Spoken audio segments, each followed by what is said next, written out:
கஷ்டப்படும் போது நமக்கு உதவுவார் இல்ல, கடன் பட்ட போது அதை தீர்ப்பவர் இல்ல. இஷ்டப்பட்ட தெய்வத்தை எல்லாம் கும்பிட்டு பார்த்தாச்சு, அவ கஷ்டங்களை போக்க அவ முன் வரவில்லை.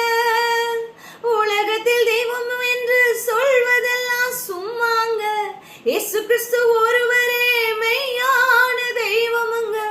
ஜனங்களின் பாவம் தீர்க்க ரட்சிக்க வந்த தெய்வமுங்க.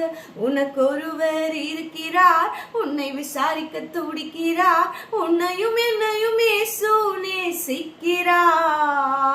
உன்னை உள்ளங்கைகளில் வரைந்திருக்கிறார், உன்னை உள்ளங்கைகளில் வரைந்திருக்கிறார்.